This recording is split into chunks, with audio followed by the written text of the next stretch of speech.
నేను అశోక్ కుమార్. ముందుగాల Ashoka online academy YouTube చూసే విద్యార్థులకి, మిగతా మిత్రులందరికీ, అశోక్ సార్ యొక్క స్టూడెంట్స్కి ముందుగాల క్షమాపణ చెప్తా ఉన్నాను. ఎందుకంటే నేను ఎప్పుడు కూడా ఎవరిని కూడా వల్గర్గా తెలంగాణ రీతిలో తిట్టింది ఎవరిని లేదు. కానీ మొట్టమొదటిసారిగా ఒక స్వయం ప్రకటిత మేధావి, తనకు తానే మేధావిగా ప్రకటించుకున్నటువంటి ఒక పనికిమాలిన వ్యక్తి గురించి మాట్లాడుతూ ఉన్నాను. మరి పనికిమాలినోడి గురించి ఎందుకు మాట్లాడాలన్నటువంటి ఆలోచన మీకు రావచ్చు. కానీ పనికిమాలినోడైనా ఒక్కోసారి పదవులలో ఉంటారు.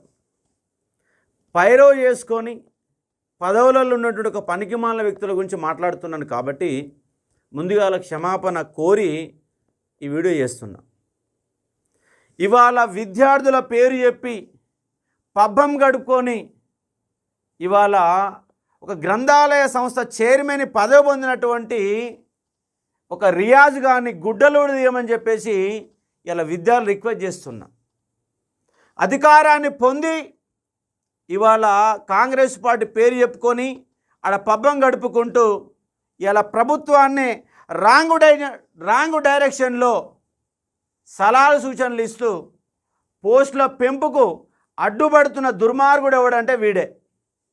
వాడెవడంటే రియాజ్ గాడు. వయసు కన్నా గౌరవం ఇవ్వాలి కదా అని మీరు అనొచ్చు. కానీ వయసుకు తగ్గ పని చేయట్లేడు. ఒక పనికి మాలిన వాడు. నేనే మేధావినని ఏ పాఠం చెప్పినా ప్రొఫెసర్ రియాజ్, డాక్టర్ రియాజ్. ఆయన సొంత డబ్బా కొట్టుకోవడానికి 5 నిమిషాలు పడుతుంది. మరి ఆయన పాఠం కూడా ఏంటంటే ఇంతమంది గతంలో ఇన్న రోజు తెలియదు. కానీ ఇప్పటిదాకా 5 మంత్రాల్లో చక్క 20 మంది విద్యార్థులు కూర్చొని పాఠం వినే సందర్భం లేదు. 5 మంత్రాలు రెంట్ కట్టలేక విద్యార్థులు రిక్వెస్ట్ చేసుకున్నాడు. జర ఇద్దరుంటే పంపించండి, ఈ నెల రెంట్ వెళ్తుంది, ఇద్దరుంటే పంపించండి, ఈ నెల రెంట్ వెళ్తుంది అని చెప్పేసి రిక్వెస్ట్ చేసుకున్నటువంటి ఒక రియాజు ఇవాళ 2 ఇన్నోవా కార్లలో తిరుగుతున్నాడు. మరి యా నుంచి వచ్చినాయి నీకు డబ్బులు? యా నుంచి వచ్చినాయి అంటే గీ నుంచి వచ్చినాయి, గిక్కనికెళ్ళి వచ్చినాయి. ఆర్టీసీ క్రాస్ రోడ్ విద్యార్థులని చిల్లరగాలంటూ వ్యాఖ్యానిస్తున్నాడు. నిన్న స్వచ్ఛందంగా 5,000 మంది విద్యార్థులు కాంగ్రెస్ పార్టీ వచ్చినాక నిరుద్యోగులను నిండా ముంచుతుందని స్వచ్ఛందంగా విద్యార్థులు వస్తే వాళ్ళని అడ్డా కూలీలతో పోల్చిండు. మరి అడ్డా కూలీలకు నువ్వు డబ్బులు ఇచ్చినావు? ఏమన్నా మనిషికి 500 రూపాయలకి డబ్బులు ఏమన్నా ఇచ్చినావా? అరే ముండా కొడక, నువ్వు సోమాజిగూడ ప్రెస్ క్లబ్లో నువ్వు మాట్లాడినప్పుడు 100 మంది విద్యార్థులు వచ్చారు కదా, మరి వాళ్ళు అడ్డా కూలీలేనా? నీకు అధికారం రాగానే కండ్లు నెత్తికెక్కాయా, కండ్లు దొబ్బాయా? ఎవడన్నాడు నిన్ను మేధావని? నీకు నువ్వు మేధావిగా ప్రకటించుకుంటే సరిపోద్దా? నువ్వు బస్ యాత్ర పేరుతో హైకమాండ్ని కాళ్ళు మొక్కి నేనే చేశానని చెప్పేసి బిల్డప్ దంగి 16 లక్షల రూపాయలని బస్ యాత్ర పేరుతో బస్సులు ఫ్రీగానే వచ్చినాయి. బస్సులు ఇచ్చినోడు ఫ్రీగానే ఇచ్చిండు. అలా పెట్రోల్ పేరుతో 16 లక్షల రూపాయలు తీసుకొని దాంట్లో సగం కూడా ఖర్చు పెట్టకుండా 8 లక్షల రూపాయల పైగా మిగిల్చుకుంది ఎవడంటే ఈ రియాజ్ గాడు. ఈయనంట తీర్మానం మల్లన్నకు టికెట్ ఇస్తే ప్రచారం చేసినట. మరి తీర్మానం మల్లన్న గురించి 2 నెలల కిందో 3 నెలల కిందో ఒక్కరోజు మాట్లాడలేదు. మరి ఎందుకంటే నువ్వు ఒక పెయిడ్ ఆర్టిస్ట్వి. నిన్న ఎమ్మెల్సీ ఎన్నికల్లో తీర్మానం మల్లన్న కాడ 20 లక్షల రూపాయలు తీసుకున్నావు. నువ్వు 20 లక్షల రూపాయలు తీసుకొని విద్యార్థుల తరపున ఒకాలతో పుచ్చుకొని లైబ్రరీలలో ప్రచారం చేసినటువంటి వాడు నువ్వు ఒక పెయిడ్ ఆర్టిస్ట్వి. తీర్మానం మల్లన్న అడిగి అంటావా? నువ్వు తీసుకున్నావా లేదా?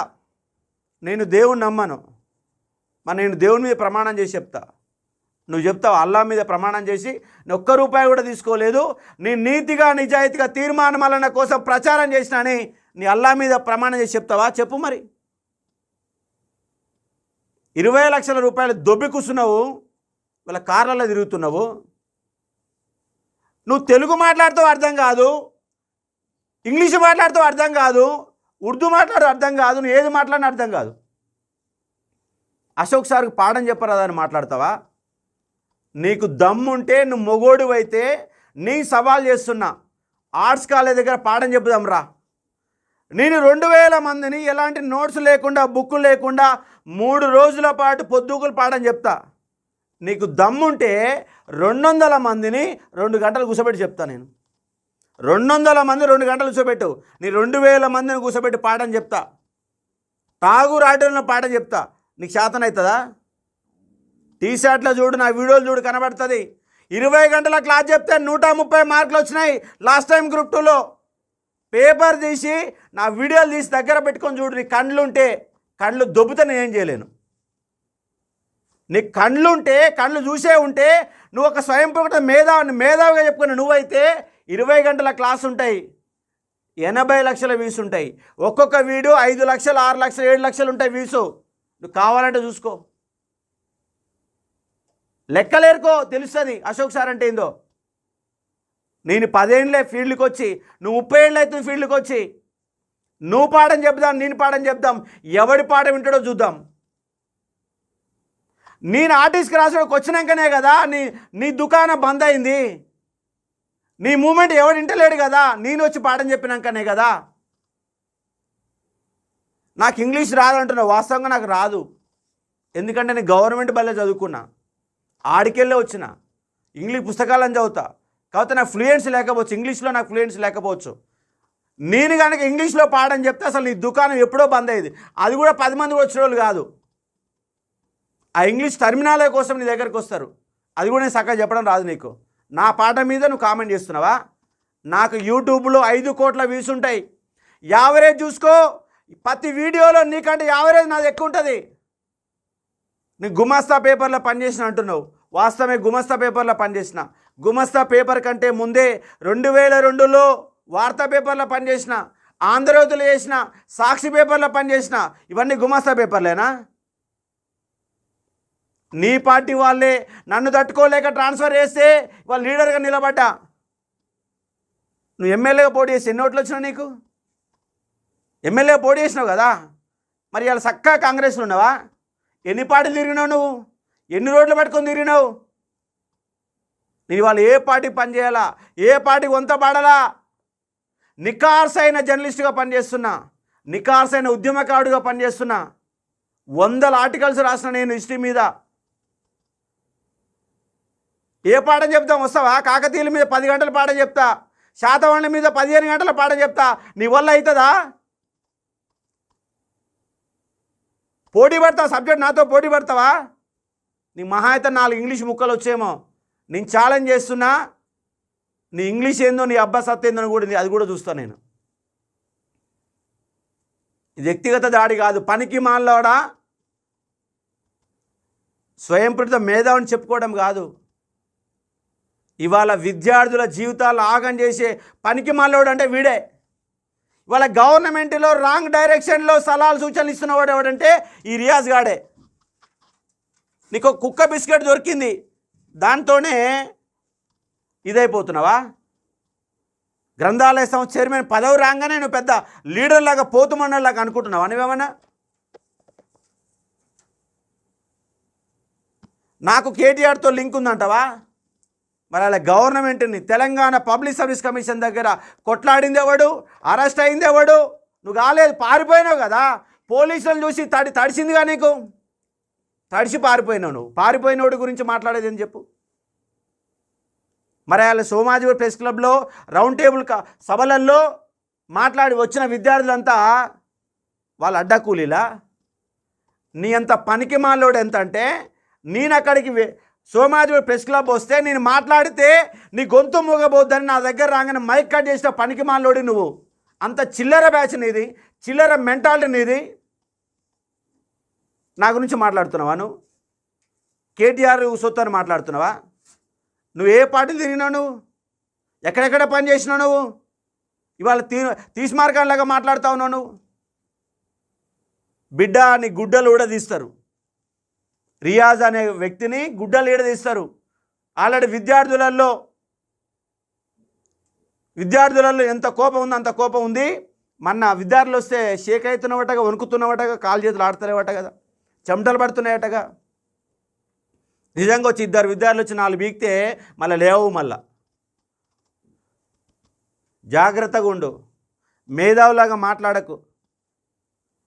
కానీ వారం రోజుల క్రితం నేను ఫస్ట్ వీడియో పెట్టినప్పుడే తిట్టాలనుకున్నా, కానీ ఆ ప్రోగ్రామ్ ఉంది, ప్రోగ్రామ్ ఎందుకు డిస్టర్బ్ చేయాలని చెప్పేసి ఆగిన. మన 4 రోజుల క్రితం నిన్ను నీ సంగతి ఏందో తేల్చాలని బట్టలు కూడా తీయాలని మొన్నే అనుకున్నా, కానీ నిన్న ప్రోగ్రామ్ ఉంది, ప్రోగ్రామ్ డిస్టర్బెన్స్ అవుతుంది, ఆ ఉద్దేశంతో ఆగిన.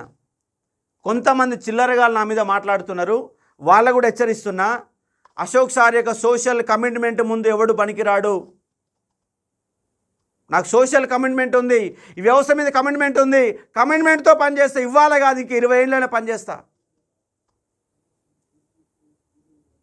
ఇవాళ ఒర్లే వాళ్ళు 10 మందిని వెనక తీసుకురాగలుగుతారా? 10 మెంబర్స్ తీసుకురాబోయే పరిస్థితి ఉందా? లేదు, ఒర్లుతూ ఉంటారు. కాబట్టి ఓ రియాజు, ఓ పనికి మాలినోడా, నేను చెప్తా ఉన్నా, అశోక్ సార్ని ముట్టుకుంటే షాక్ కొడుతుంది, కరెంట్ షాక్ కొడుతుంది బిడ్డ. నువ్వు మేధావిగా నువ్వు అనుకుంటే కుదరదు. విద్యార్థులు చెప్పాలా, నీ అంగీలాగా 2 కూడా బిగుతారు. నీ 5 మంత్రం కాదు, 1 మంత్రంలో కూడా చేస్తారాడా. నువ్వు 5 మంత్రాలు వేస్తే 1 మంత్రం కూడా నీ ఎగ్జామ్లో రాదు క్వశ్చన్ నీకు. నా క్లాస్ ఎన్ని చూడు, నీకు దమ్ముందా? నేను తెలంగాణ మూమెంట్ పైన 120 గంటల క్లాస్ చెప్పిన ఆన్లైన్లో. నువ్వెంత చెప్పినావు చూసుకో, ఎన్ని గంటలు చెప్పినావు చూసుకో. తెలంగాణస్ 2 కలిపి చెప్పడం కాదు, ఓన్లీ మూమెంట్ ఆపరేషన్ పోల్ నుంచి 2014 దాకా 120 గంటలు, 143 వీడియోలు రికార్డ్ చేసిన. నా మీద పాఠం చెప్పడం చెప్పేసి నా మీద మాట్లాడతావా? వస్తా అసలు నీకు పాఠం చెప్పడం వచ్చా? నీ 30 ఏళ్ళ సర్వీస్, నా 10 ఏళ్ళ ఓన్లీ టీచింగ్ ఫ్యాకల్టీలో 10 ఏళ్ళు పనిచేసిన, జర్నలిస్ట్గా నికార్సైన జర్నలిస్ట్గా 14 ఏళ్ళు పనిచేసిన, ఒక్కడి దగ్గర ₹1 తీసుకోకుండా. ఇలా విద్యార్థుల ఉద్యమం చేయమన్నా కాడికి రోజు 100ల కొద్ది ఫోన్లు వస్తున్నాయి. నీ కాడికి కూడా వస్తుండా రమ్మని? నాకు ప్రతిరోజు 200 ఫోన్లు వస్తాయి నా దగ్గరకు వచ్చేవాళ్ళు. నిన్న ఎందుకు రాలే మరి? సోయి తప్పి నిన్న ఇందిరా పార్క్ కాడికి ఎందుకు రాలే? నిన్న విద్యార్థులు కదా, గ్రూప్ 2, 3 పోస్టులు కావాలంటున్నారు. మాట్లాడే శాత కాదు, పైగా గవర్నమెంట్ రాంగ్ డైరెక్షన్ తీసుకుపోతావా? ఈ పనికి మాలిన వాడి వల్లనే, ఈ రియాజ్ గాడి వల్లనే గ్రూప్ 2 పోస్టుల పెంపు ఆగిపోతున్నది. గ్రూప్ 1లో 1:100 కావాలని వీడియో పెట్టినావు కదా, సిగ్గు అనిపిస్తలేదా నీకు? 1:100 అని పెట్టి మరి ఇవాళ ఎందుకు మూసుకుంటున్నావు? ఇవాళ ఎందుకు మాట్లాడావు? 1:100 ఇవాళ కావాలని, వాళ్ళ 1:50 సరిపోద్దని పైగా ఉత్ససారాలు ఇస్తావా? గురుకుల అవుతుంది అని చెప్పినా కదా, ఆడిపోతుంది. గురుకులాలు ఎందుకు కావట్లేదు? ఇక్కడ కొంతమంది నిరుద్యోగుల పేరు చెప్పి పదవులు పొందిన వాళ్ళే అడ్డుపడుతున్నారు. వాళ్ళే మనకు దరిద్రము. నేను పదవుల కోసం పాకులాడితే నీ కాంగ్రెస్ పార్టీలో జాయిన్ అయితే నీకంటే మంచి పోస్ట్ వస్తుంది నాకు, కానీ జాయిన్ గాను. నేను ఈ విద్యార్థుల తరపున నికార్సైన వ్యక్తిగా ఉంటా. రేపు ఫ్యూచర్లో కూడా ఏమైనా జాయిన్ అయినా నిరుద్యోగుల తరపున నేను మాట్లాడుతా. ఒకవేళ మాట్లాడడానికి అవకాశం లేకపోతే అవతల దొబ్బిపడేస్తా. That is Ashok sir. మాట మీద మాట్లాడే నిలబడే వ్యక్తిని, ఎన్ని కష్టాలు వచ్చినా నష్టాలు వచ్చినా నిలబడే వ్యక్తిని. ఒకసారి మాట ఇస్తే మాట మీద నిలబడతా. రాష్ట్రంలో అందరికంటే తక్కువ ఫీజుతో క్లాసులు చెప్పే ఒక వ్యక్తి అశోక్ సార్. ఇవాళ నా జోలికి వస్తే బిడ్డ అంగీలాగు 2 లేకుండా చేస్తా. వేరే వాళ్ళకు కూడా చెప్తున్నా, నా జోలికి వచ్చిన వాడు కొంత ఆలస్యం కావచ్చు, కానీ అశోక్ సార్ ఎవ్వడికి భయపడాడు. ఇప్పుడు ఈ క్షణం ప్రాణాలు పోతానే కూడా ధైర్యంగా నిలబడే వ్యక్తి అశోక్ సార్. నేను ఎన్ని కేసులు పెట్టినా అన్న నీ మీద? రియాజ్ గారు ఎన్ని కేసులు నీ మీద?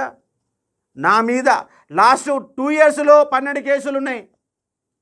నువ్వు పారిపోతాడు, పోలీసులు చూడగానే లాగి దడుచుకుంటాడు నువ్వు.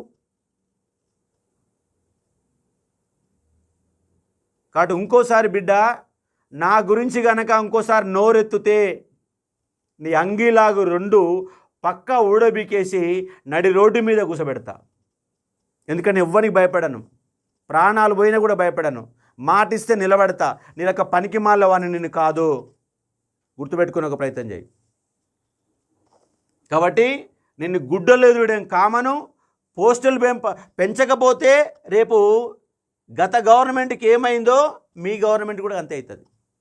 పోస్టులు పెరగకపోతే, గ్రూప్ 2, 3 పోస్టులు పెరగకపోతే, గురుకులాలకు న్యాయం జరగకపోతే, జీవో నెంబర్ 46కు న్యాయం జరగకపోతే కంప్లీట్గా మీ లెక్కలేందో మొత్తం కూడా తెలిస్తే కూడా అర్థం చేసుకునే ప్రయత్నం చేయాలా. ఇవాళ అడ్డా కూలీలు అన్నందుకు, చిల్లగాలన్నందుకు క్షమాపణలు చెప్పు, లేకపోతే బిడ్డ అని ఎంటబడి తరుముతారు నిన్ను. ఏం పదవి రాగానే కళ్ళు నెత్తికెక్తాయా? కళ్ళు దొబ్బినాయా? కళ్ళు కనబడతలేవా? అద్దాలకెళ్ళి కనబడతలేవా? జాగ్రత్తగా మాట్లాడండి నిరుద్యోగుల గురించి. ఇంకోసారి కనుక అటు ఇటు కనుక తేడా చేస్తే మీ సంగతి చెప్తాం మేము. నీ స్టూడెంట్స్ ఎంతమంది ఉద్యోగాలు పొందారు అంటున్నావు కదా. 2016లో గ్రూప్ 2 విద్యార్థులను అడుగు. 1000 మంది విద్యార్థులకు ఉద్యోగాలు వచ్చినాయి. దాంట్లో పోయి అడుగు అశోక్ సార్ క్లాస్ ఎంతమంది విన్నారో. 2018 బ్యాచ్ నాడు ఎస్ఐ కానిస్టేబుల్ ఎంతమంది నా విద్యార్థులు ఉన్నారో. ఇవాళ ట్రైనింగ్లో 13,000 మంది ట్రైనింగ్ తీసుకుంటున్నారు. 13,000 మందిలో ఎంతమంది అశోక్ సార్ క్లాసులు ఉన్నారో చూడు. ఇవాళ నా దగ్గర గ్రూప్ 1 సంబంధించి, తెలంగాణ మూమెంట్కి సంబంధించి అద్భుతమైన నోట్స్ తయారు చేసిన, తెలంగాణకి సంబంధించిన అద్భుతమైన నోట్స్ తయారు చేసిన. నీ నోట్స్ ఉందా? నా నోట్స్ దొంగతనంగా జిరాక్స్ సెంటర్లు అమ్ముతున్నారు. నీ నోట్స్ ఉందా కనీసంగా? నువ్వు గ్రూప్ 1 క్లాసులు చెప్పినావా? ఇంత సీనియర్ మొనగాడని చెప్పుకుంటున్నావు కదా. నా దగ్గర ఎంతమంది గ్రూప్ 1 విద్యార్థులు ఉన్నారు, నీ దగ్గర ఎంతమంది గ్రూప్ 1 విద్యార్థులు చెప్పే ప్రయత్నం చేద్దాం. కాబట్టి ఇంకోసారి కనుక నువ్వు ఇలాగే నకరాలు చేస్తే నీ అంతు చూస్తాం. ఏ పోలీస్ స్టేషన్ పోయినా నా విద్యార్థులు ఉంటారు. ప్రతి పోలీస్ స్టేషన్లో, రాష్ట్రంలో ఉన్నటువంటి 33 జిల్లాలలో ఏ పోలీస్ స్టేషన్ పోయినా నా విద్యార్థులు ఒక 10 మంది ఉన్నారు. ఇవాళ నేను ఇవాళ వచ్చిన తక్కువ టైంలో ఇంతమంది విద్యార్థుల యొక్క మద్దతు సంపాదించిన. నువ్వు సంపాదిస్తావా? నీ వల్ల అవుతుందా? 100 మందితో మీటింగ్ పెట్టి చూస్తా. నేను 100 మందితో మీటింగ్ పెట్టు, నేను 5,000 మందితో మీటింగ్ పెడతా. నీతో అవుతుందా చెప్పు. చక్కగా నీ 5 మంత్రాల్లో ఎప్పుడు 10 మంది విద్యార్థులు ఉండరు. కాబట్టి నిన్ను ఎంటబడి తరుముతారు విద్యార్థులు. నీ అంగిలాగు 2 వ్యక్తి బరిబత్తలు నిలబెడతారు, అంగట్లో నిలబెడతారు. జాగ్రత్త. కాబట్టి నీ గుడ్డలు ఊడడానికి టైం దగ్గర పడింది. గుడ్డలు ఊడదీస్తారు. నువ్వు ఎట్లా లైబ్రరీ చైర్మన్ అంటున్నావు కదా, గ్రంథాలయ చైర్మన్ అంటున్నావు కదా, ఏ లైబ్రరీ పోయినా నేను ఎంటబడి కొడతారు ఇప్పుడు. కాబట్టి పదవులు రాగానే కళ్ళు నెత్తికెక్కొద్దు. అది నిరుద్యోగులు వేసిన భిక్ష. బస్ యాత్ర పేరుతో నువ్వు పొందిన భిక్ష. ఎవడయ్యా నేను ఇన్ఛార్జ్ అన్నది బస్ యాత్రకి? నీకు నువ్వు ప్రకటించేసుకుంటే సరిపోతుందా? లెక్కలు చెప్పు. బస్ యాత్రలో 16 లక్షల రూపాయల లెక్కలు చెప్పు. తీన్మార్మన్లక పేడా సిట్టో కాదు చెప్పు. నువ్వు యాడికి రమ్మంటే ఆడికి వచ్చి నేను ప్రమాణం చేస్తా. నువ్వు చేస్తావా? నువ్వు పెయిడ్ ఆర్టిస్ట్వి, డబ్బులు తీసుకున్నాడు అని నువ్వు ఎక్కడ అల్లా మీద వచ్చి ప్రమాణం చేయని చెప్తా, హిందూ దేవుని మీద ప్రమాణం చేయని చెప్తా. నువ్వు చేస్తావా చెప్పు. నువ్వు ఒక దొంగ రియాజువి, బట్టేబాజీ కానివి, నా గురించి మాట్లాడతావా? బిడ్డ, నా గురించి ఇంకోసారి మాట్లాడితే నీకు ఇజ్జత్ లేకుండా చేస్తా. తెలంగాణలో చెప్తున్నా. నేను ఈ పార్టీలు మారినాను, ఏడాడో పనిచేసి తెలియదా? 6 ఏళ్ళలో పనిచేయలే, ఎంఆర్పిఎస్లో పనిచేయలే. ఎందుకుండలే మరి దళితుల పక్షాన్ని ఇప్పటిదాకా ఎందుకు వదిలిపెట్టొచ్చినావు? 6 ఏళ్ళ పాటు ఎందుకు వదిలిపెట్టొచ్చినావు? నీకు ఎన్ని ఓట్లు వచ్చినాయి ఎమ్మెల్యే పోటీ చేస్తే? నీకంటే ఎక్కువ వచ్చిన 9,000 అంటున్నావు. 9,000 కాదు, నాకు వచ్చిన 30,000 ఓట్లు, నికార్సైన ఓట్లు. డబ్బులు పంపిణీ చేసినాయి కావు, నిజాయితీగా నికార్సుగా వచ్చిన ఓట్లు నావి. అవి 90,000 ఓట్లు సెకండ్ ఓటింగ్ వచ్చింది నాకు. మీ పార్టీ అభ్యర్థి కింద మీద గిలగిల పట్టుకున్నాడు. చివరికి ఆయన నాకు ఓటు ఎందుకేరని చెప్పేసి ఏడుస్తూ కన్నీళ్ళు కూడా కార్చిండు. కాబట్టి ముందు నిరుద్యోగుల తరపున అశోక్ నిలబడతాడు, 100% నిలబడతాడు. నీకు దమ్ము ధైర్యం ఉంటే రేపు కరీంనగర్ ఎమ్మెల్సీ ఎన్నిక వస్తుంది, ఇద్దరు నిలబడదాం, స్వతంత్ర అభ్యర్థులుగా నిలబడదాం. నీకు 500 ఓట్లు దాటితే చూస్తాను నేను. 500 ఓట్లు. ఒక ఆయన నా పైన ఎగిరెగిరి పడ్డాడు, ఎన్నో చోట్ల ఆయన తెలుసు. కాంగ్రెస్ కోవట్టని ఆరోపణలు చేసినారు. కానీ అశోక్ సారు నీతిగా నిజ ఏది చెప్పినా నిక్కార్సే చెప్తా. ఎవరికి భయపడి ఇటు చేసి అటు చేసి ఉండదు. ఎవరి కోవట్టు కాదు. నీతిగా నిజాయితీగా బతికే వ్యక్తి అశోక్ సారు. ఏది చేసినా కూడా ఇది పలానాని కరెక్ట్ చెప్పి చేస్తాను నేను. కాబట్టి ఇంకోసారి అశోక్ సార్ గురించి నోట్లోకి వెళ్ళి మాట కనుక వెళ్తే నీ నాలుక కత్తిరిస్తా బిడ్డ. నువ్వు చేసే లఫంగి పనులు, నువ్వు చేసే బద్మాష్ పనులు, డబ్బులు వసూలు చేసే బ్యాచ్ నీది. నేను ఇప్పటి వరకు 10-15 ఉద్యమాలు చేసిన, ఒక్కరి దగ్గర ₹1 వసూలు చేసిన లెక్కలు చూపెట్టి నా దగ్గర. సింగిల్ రూపీ ఏ ఉద్యమం చేసినా, ఎస్ఐ కానిస్టేబుల్ ఉద్యమం చేసినా, గ్రూప్ 2లో పాల్గొన్నా, ఎక్కడనైనా ₹100 ఎవరి దగ్గరనైనా అడిగినట్టు చూపెట్టు నాకు. కాబట్టి నీ గుడ్డలు కూడా తీస్తామని చెప్పి హెచ్చరించడం కోసం వీడియో చేస్తూ ఉన్నా. దయచేసి ఎవరన్నా నేను వల్గాటి మాట్లాడిన క్షమించాలని కోరుతున్నా. ఎందుకంటే ఇది నా పదజాలం కాదు, స్ట్రేట్ ఫార్వర్డ్గా ఉంటాను. కానీ ఈ విధంగా ఇంతవరకు ఎవరిని తిట్టాల, ఈ పనికి మాలిన కోసం తిట్టాల్సి వస్తుంది. గాంధీ భవన్లో ఆయన ప్రెస్ మీట్ పెట్టి ఒక ప్రబుద్ధుడు అని చెప్పేసి మాట్లాడుతున్నాడు. ఎవడ్రా ప్రబుద్ధుడు? నిక్కార్సిగా నిలబడి టెంట్ వేసి ధర్నా చేసిన, ఏం భయపడి చేసిన అనుకుంటున్నావా? వచ్చిన వాళ్ళంటే అడ్డాకూలీలా? అడ్డాకూలని మాట్లాడతావా? చిల్లరగాళ్ళని మాట్లాడతావా? ఆ చిల్లరగాళ్ళ అడ్డాకూలు ఎంట పడితే పారిపోతావు బిడ్డ. హైదరాబాద్లో కనబడవు మళ్ళా. జాగ్రత్త పెట్టుకొని మాట్లాడాడు ఎవడన్నా మాట్లాడుతోడు ఉంటే. ఎవడికి అమ్ముడు పోని వ్యక్తి అశోక్ సారు. ఎవరి దగ్గర రూపాయి చాచడగని వ్యక్తి అశోక్ సారు. ఎవరిని మోసం చేయని వ్యక్తి అశోక్ సారు. ఒక సోషల్ కమిట్మెంట్తో ఒక సోషల్ వర్కర్గా పనిచేసే వ్యక్తి అశోక్ సారు. ఎవరికి భయపడని వ్యక్తి అశోక్ సారు. కేసులు కానీ ఏది వచ్చినా కూడా భయపడిన వ్యక్తి అశోక్ సారు. ఇంకోసారి కనుక బిడ్డ నీ నేటికెళ్ళి నోరు కనుక వస్తే అప్పుడు చెప్తా. నీ ఇజ్జత్ లేకుండా నేను చేయడానికి కరెక్ట్ చూడు. ముందు చూడు ఎట్లా ఉంటుందో పరిస్థితి నాది. హైదరాబాద్లోనే కనపడకుండా చేస్తా. పారిపోవాల్సి వస్తుంది, వరంగల్కు పారిపోవాల్సి వస్తుంది. మళ్ళీ విద్యార్థులు అంటే ఎంటబడి తరుముతారు. నువ్వు ఎన్న పదవికి రాజీనామా చేయాల్సిన వల్ల కాదని చెప్పేసి రాజీనామా చేసే పరిస్థితి కూడా ఉంటుంది. జాగ్రత్తగా మాట్లాడు, జాగ్రత్తగా ఉండు. లేదంటే అశోక్ సార్ ఊకోడు. ఎవరికి భయపడు. నీ లెక్కేందో నీ లోతులేందో తెలుస్తాం. దమ్ము ధైర్యం ఉంటే రేపు వచ్చే కరీంనగర్ ఎమ్మెల్సీ ఎన్నికల్లో ఇద్దరం పోటీ చేద్దాం. నేను ఇండిపెండెంట్ అభ్యర్థిగా పోటీ చేస్తా, నువ్వు ఇండిపెండెంట్ అభ్యర్థిగా పోటీ చేయి. ఎవరికి ఎన్ని ఓట్లు వస్తాయో తెలుస్తా నీకు.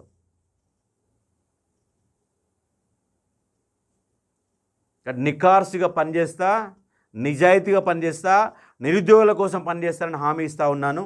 కానీ ఇలాంటి పనికి మాలిన ముండా కొడుకులని తరమాలని చెప్పేసి నేను కోరుతా ఉన్నాను. సారీ ఇలాంటి పదాలు ఉపయోగించినందుకు, ఈ పనికి మాలిన వాడి కోసం నా భాషను